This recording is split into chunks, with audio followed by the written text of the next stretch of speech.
Good morning, all students of BSc Agriculture second year, second sem. Today my lecture topic on Phytophthora infestan means lead blight of potato. In case of vegetable disease crop, vegetable disease crop के अंतर्गत आज का जो lecture topic है वो है lead blight of potato पर। Means potato में पछेती अंगमारी के टॉपिक पर आज लाइव लेक्चर क्लास मैं आपके बीच में प्रेजेंट कर रहा हूं। तो the lead blight of potato is a most important disease in potato crop. They are most popular as a Ireland famine. The Ireland famine, also called Irish famine. So, the lead blight of potato, they are caused by, means their causal organism is Phytophthora infestan. And next, the nature of disease of lead blight of potato is soil-borne disease. Then next point,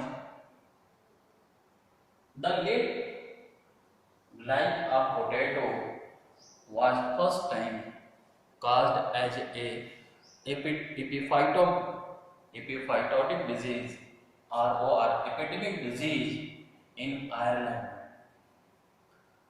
in 1843 to 45. Due to 20 million of people dead from this epiphytotic disease, such as the lead blight of potato is the most important and the most familiar disease in potato crop.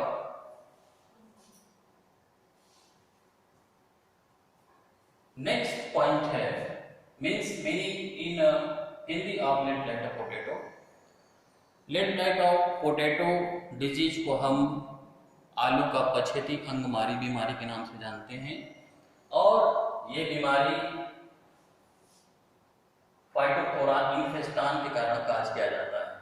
और ये Phytophthora जो ये genus है, sub division मैस्टिगोमाइकोटिना का genus है, means sub division मैस्टिगोमाइकोटिना से ये belong करता है।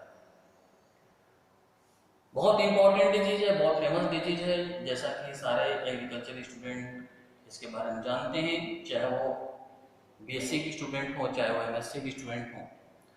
नेक्स्ट, नेचर ऑफ डिजीज के अंतर्गत ये फाइटोफथोरा जो लेड ब्लाइट ऑफ पोटैटो काज करता है, ये सॉइल बॉर्न नेचर का होता है। मीन्स सॉइल के अंदर as a source of sexual spore के रूप में सर्वाइव रहता है। कभी कभी ये ट्यूबर में माइसीलियम के रूप में सर्वाइव होता है as a source of primary inoculum के रूप में। नेचर ऑफ डिजीज के बाद अगला नेक्स्ट पॉइंट है आयरिश फेमाइन। आपको पता है कि आयरलैंड में सबसे पहले late blight disease of potato epiphytotic disease के रूप में काज किया गया, जिसको एपिडेमिक डिजीज के नाम से जाना जाता है। और इस आयरलैंड फेमाइन को हम आयरिश फेमाइन के नाम से भी जानते हैं, जो 1843 से लेकर के 1845 के बीच में काज किया गया, जिसमें 20 मिलियन पीपल्स डेड कर गए और बहुत ही डेंजरस और खतरनाक एपिफाइटोटिक डिजीज के रूप में ये जाना जाता है। इतिहास में इसको याद रखा जाता है। ये बहुत ही डेंजरस फंगल डिजीज है पोटैटो के केस में। अगला पॉइंट आपको मैं, नेक्स्ट पॉइंट है economic importance. Economic importance means आर्थिक महत्व। The lead blight of potato is a most important disease in potato crop. There occurs almost areas whereas the potato crop is cultivated. There generally occurs in the month of January in late season, near about 6-week old crop such as called late. The disease severely occurs all of cultivated potato crop where the climatic condition is cool and moist and the atmospheric temperature is 12 to 24 centigrade. In India, the disease was first time reported in Nilgiri Hills in 1870 to 1880. The disease also appears in different states of India like UP, Bihar, Punjab, Haryana, some part of Rajasthan, MP, etc. Then economic importance meaning in Hindi, जैसा कि आपको पता है कि आलू में पछेती अंगमारी बीमारी के नाम से जाना जाता है और भारत के साथ साथ वर्ल्ड में ये डिजीज बहुत आसानी से देखने को मिलते हैं जहाँ पे इनका कल्टीवेशन होता है। कल्टीवेशन की बात करें तो ऐसे जगह इनका कल्टीवेशन होता है जहाँ पे एटमॉस्फेरिक टेम्परेचर जो 12 से लेकर 24 सेंटीग्रेड होता है और वहाँ पे कूल, ठंडा और नमीदार मौसम होता है। ये सामान्य रूप से भारत में जनवरी महीने में काश किया जाता है और जब प्लांट 6 सप्ताह पुराना हो जाता है उस स्टेज में ये डिजीज काश किया जाता है, मीन्स लेट स्टेज में काश करता है। लेट स्टेज में काश करने के उपरांत इसको हम लेट ब्लाइट के नाम से जानते हैं। जैसा कि आपको पता है कि भारत में ये बीमारी सबसे पहले नीलगिरी हिल्स की पहाड़ियों में 1870 से लेकर के 1880 के बीच में सबसे पहले रिपोर्ट किया गया। तो इस तरीके से भारत के साथ साथ और पड़ोसी कंट्री, एशियन कंट्री जहाँ पे इस तरीके का cool and moist atmospheric temperature available होता है वहाँ पे भी बीमारी आसानी से काज किए जाते हैं। नेक्स्ट पॉइंट है सिम्टम्स। सिम्टम्स की बात करें, सिम्टम मीन्स होता है लक्षण।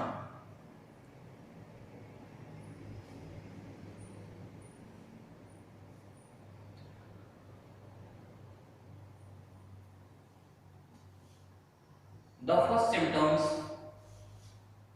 appears on leaf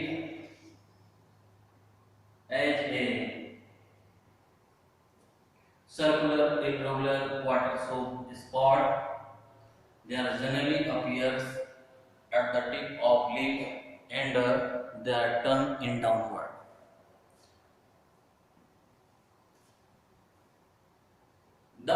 The disease also appears all foliage part of plant like leaf, leaf sheath, margin, leaf edge, twigs, and also appear on fruit. But the symptoms most severely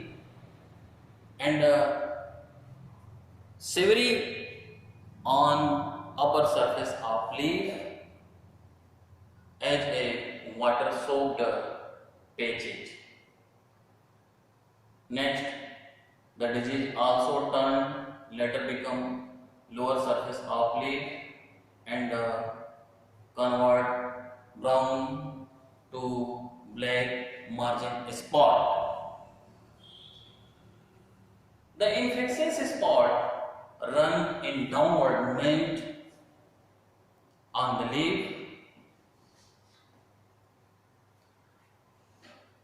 and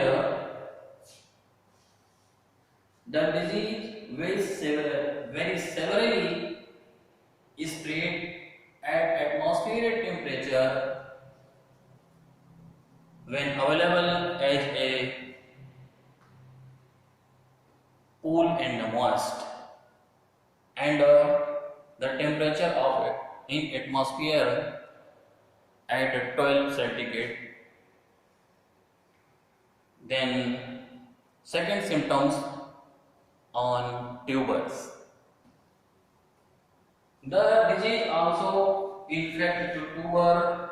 The infected tubers show more or less irregular purplish, black or brown areas with a metallic dark dull color spot. The spot or infectious areas cover entire surface of tubers and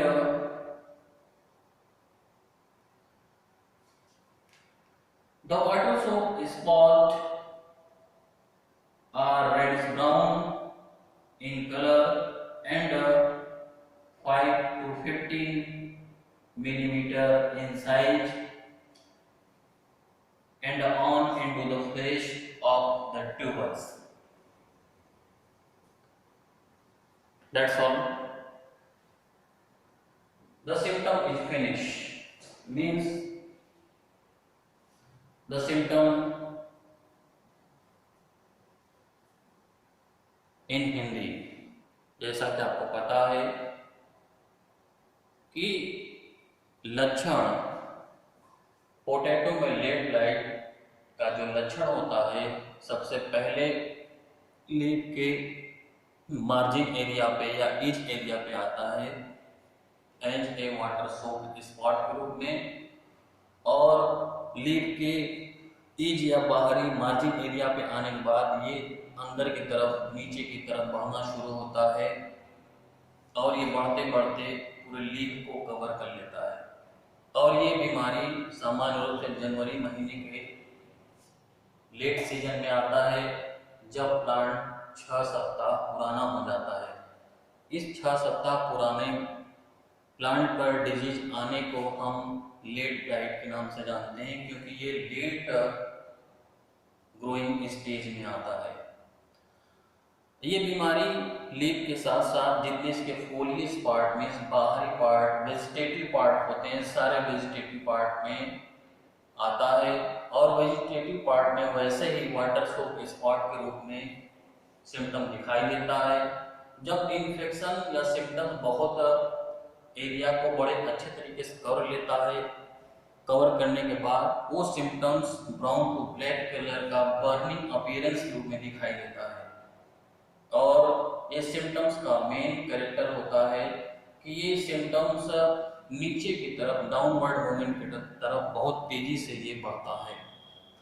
इस तरीके से जो पूरे plant होते हैं वो जल जाते हैं या बर्निंग अपीयरेंस शो करते हैं। इसके बाद पूरा प्लांट किल कर जाता है। देन ऊपरी लीफ में इन्फेक्शन के बाद लीफ के लोअरी सरफेस पे भी इन्फेक्शन आता है उसी वाटर सोक्ड स्पॉट के रूप में, और फिर उसी बर्निंग अपीयरेंस शो करता है।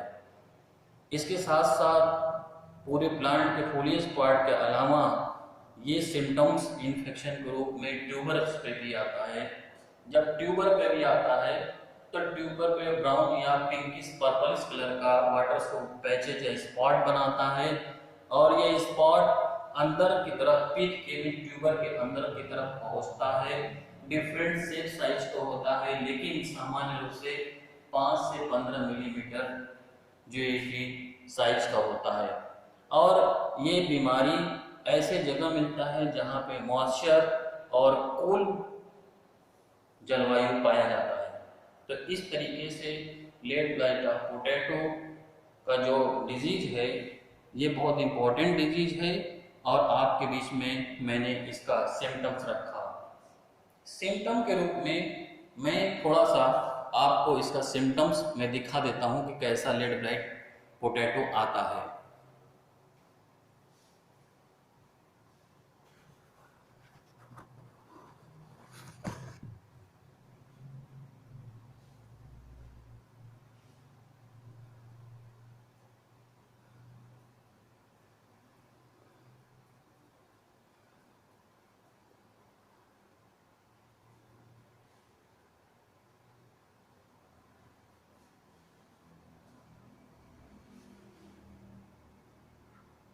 ये है late blight of potato.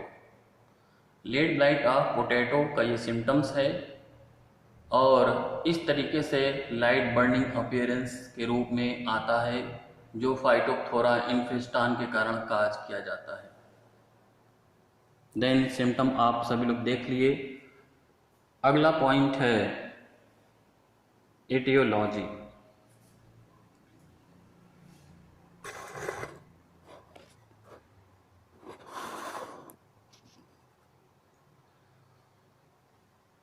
Aetiology means हेतुकी। हेतुकी की बात करें तो चूंकि फाइटोप्थोरा सब डिवीजन में स्टिग्मोमाइकोटिना का फंगस है, तो जो माइसीलियम होता है वो नॉन सेपरेट होता है, जिसको सिनोसिटिक कहते हैं। ब्रांच होता है, हाइलाइन होता है इनिशियल स्टेज में, लेकिन लेटर स्टेज में ब्राउन कलर का हो जाता है। ये इंट्रासेलुलरली बीनीथ होस्ट सेल के नीचे जर्मिनेट करता है। ये है माइसीलियम। इसके बाद माइसीलियम के ऊपर स्पोरेंजियोफोर बनता है, जो स्पोरेंजियोफोर इरेक्ट होता है, लेकिन अपेक्स पार्ट पे स्टिग्माटा मींस ब्रांचेज हो जाता है, और प्रत्येक स्टिग्माटा पे लेमन सेल का पैपिलेट स्पोरेंजिया पाया जाता है। ये है स्पोरेंजिया, ये है स्पोरेंजियोफोर मींस ये है होस्ट सेल। होस्ट सेल के अंदर माइसीलियम ग्रो करता है। माइसीलियम ग्रो करने के बाद माइसीलियम के ऊपर स्पोरेंजिया बनता है। स्पोरेंजिया इनिशियल बेसिक स्टेज पे इरेक्ट होता है, ट्यूबुलर होता है, इलांगेटेड होता है, लेकिन अपेक्स पार्ट ओवरी पार्ट पर जाकर ब्रांच बना लेता है, और प्रत्येक ब्रांच में स्टिग्माटा बनता है, और प्रत्येक स्टिग्माटा पे पैपिलेट लेमन सेट का स्पोरेंजिया बनता है। ये है स्पोरेंजिया, और स्पोरेंजिया के अंदर ही प्लेनोस्पोर बनता है, जिसको जूस्पोर के नाम से जानते हैं। ये है जूस्पोर। जूस्पोर बाई फ्लैजिलेट होता है, मींस दो फ्लैजिला जूस्पोर में पाया जाता है। जूस्पोर किडनी शेप का या बीन शेप का होता है, जैसा कि आप सभी लोगों को मैं बता चुका हूं और क्लास में आपने पढ़ा है। देन अगला सेक्सुअल रिप्रोडक्शन के बाद सेक्सुअल स्पोर बनता है। सेक्सुअल स्पोर oospore बनता है। तो इस तरीके का इसका एटियोलॉजी है। एटियोलॉजी को मैंने आपको एक्सप्लेन कर दिया। ये सारा डायग्राम है, ये oospore है, ये जूस्पोर है, ये होस्ट सेल है, ये माइसीलियम है, ये स्पोरेंजियोफोर है, और ये स्पोरेंजिया है। तो इस तरीके से ये आपको मैं एक्सप्लेन करके बता दिया कि एटियोलॉजी में क्या क्या या कौन कौन से स्पोरेशन होते हैं। लेकिन इसको मैं एक्सप्लेन कर देता हूँ। The mycelium produce branch sporangiophore of indeterminate means unlimited growth. The lemon shaped or papillate sporangia are produced at the tip of sporangiophore. Branches but at the tip continue growing. The sporangia are pushed, edged, and later fall off. One point that deserves mention in the sporangiophore forms swelling at the base of sporangia, are produced